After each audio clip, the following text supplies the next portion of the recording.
Hi, and thank you for joining me on another episode of the Tech Exec Podcast, where I'll help you create teams worth leading, because life's too short to lead mediocre teams. As always, I'm your host, Aviv Ben-Yosef, coach and consultant in tech execs just like you. And our subject today is getting risky. Too many of us have this tendency to look at risks from the wrong viewpoint.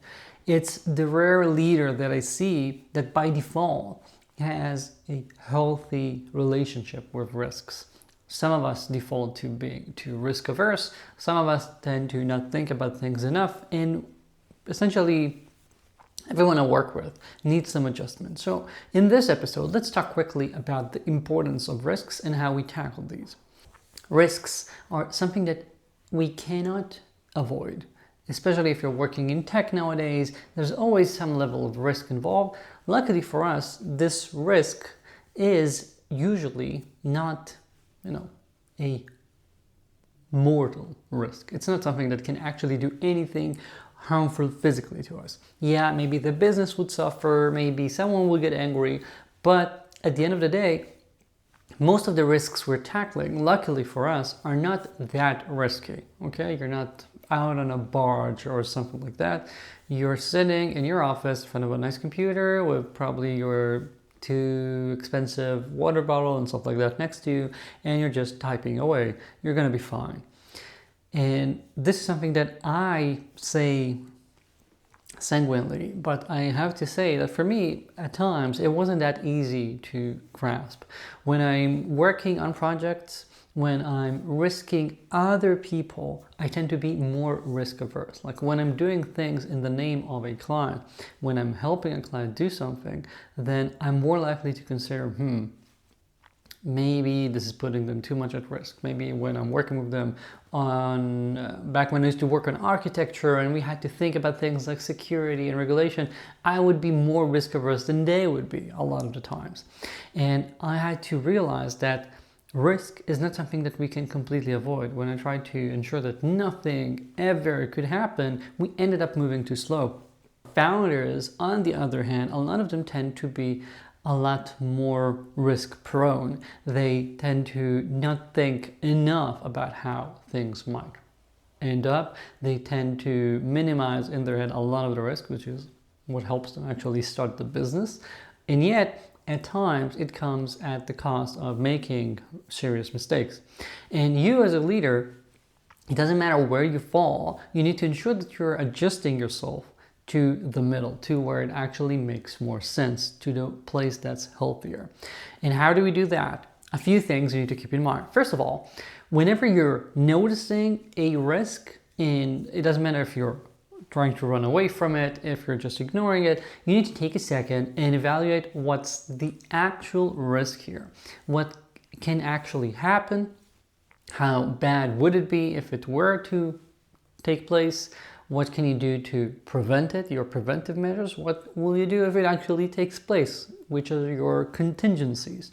If you know all of these, that's proper risk management. You understand what your possibilities are, you understand how likely it is that something bad would happen and what you would do if it would actually happen, so that you can make a decision that's a lot more knowledge prone and not just instinctive. Adding to that, whenever you're communicating with people about the risks, being equipped with this, it's not like a 5-day research, right? It's like sitting for 20 minutes and considering your options in most of the cases.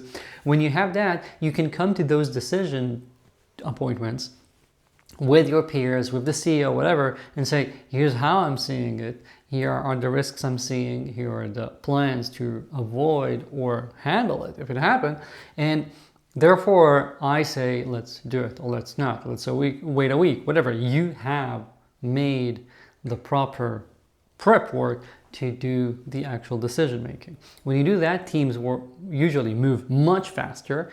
They are less likely to be blindsided by any risk, and they usually can take more healthy risks. Calculated risks are exactly these that make sense when you're telling yourself, yeah, this might not work out, but we understand everything that might happen either way.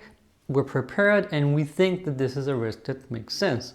As opposed to, I don't know, playing the lottery, where as a calculated risk, it doesn't really make sense because you're spending money for essentially an infinitesimal chance of getting money. When you're doing your risk management, you should be able to say, okay, I can tell that maybe this change will put that person at risk. Maybe integrating with that third party might give us some extra exposure to that type of cyber security issue, whatever. You're making those notes to yourself, and therefore you can make a proper decision about what makes sense. And lastly, when we're considering how we're tackling risks, I think that we have to ensure that we explain this also to our people. A lot of the people who are ICs and managers in engineering organizations, yes, this is a stereotype, but I'm saying it because for me, empirically, working with all the people I've worked, this tends to be true. The engineering organizations tend to be more risk averse. The problem with that is that we translate our plans about how we do things into how can we protect things, ensure that things are perfect, ensure that there's no way that things blow up, in a way that doesn't actually match the risk appetite of the company. And when we don't communicate all of these assumptions that we have, that for us, we take for granted and immediately avoid because we think that, okay, that risk is a no-go and that's not something we're going to do. We're actually making decisions for the company about how risky it wants to be in a way that makes startups move too slow.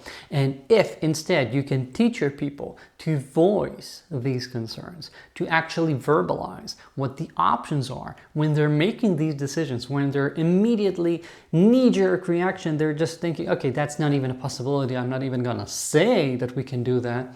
Sometimes being those who can say, hey, you know, there's another possibility, it's risky, it might not work, or it might piss off someone, but when you're communicating that, you just might find a better risk management option for your team, because startups often are more risk tolerant than what engineering would like to be. So this is extra, and you need to ensure that you talk about this with your team when you know this, especially in retros, when you see that people have assume that something was not possible even when it actually could have been possible. When we never spoke about an opportunity, about an option to do something differently, even though it might have been useful. This is exactly where we need to double down and start helping our people see where we have more opportunities than what they had initially assumed, especially where we can take on more risk and we think that we couldn't have. And of course, if you have those handful of people who tend to take more risk than is valuable for the company, than what actually makes sense, those need to be also calibrated towards the healthier middle, where they know when they're doing that, they can explain it and avoid it when it doesn't make sense, or escalate the decision, of course. And when we do that, we'll have teams that can actually move much faster than others because we're taking on healthy risks that help us get more gains. You know, no risk, no actual gains at the end of the day. If you're just doing things that are guaranteed, it's not a startup. It's just, I don't know, a project company. And more, you get teams that are healthier because when we're tackling the risk, we're not just ignoring it, we're just putting our heads in the sand. When we're actually like grown-ups, understanding what we're doing and what we'll do if something happens, or we're taking steps to avoid the risk actually happening, everyone becomes much more effective and we have much less cognitive load about those things and we can focus on what actually matters. Okay, that's it for this week. Thank you for joining me. I hope I helped you calibrate your risk tolerance a bit. If you have any questions or comments, my email's in the show notes and I'd be happy to hear your thinking about this.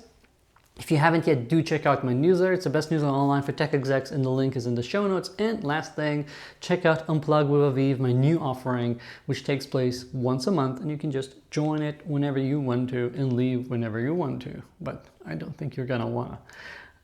Everything and all the details are in the show notes and I'll see you here next week. Ciao.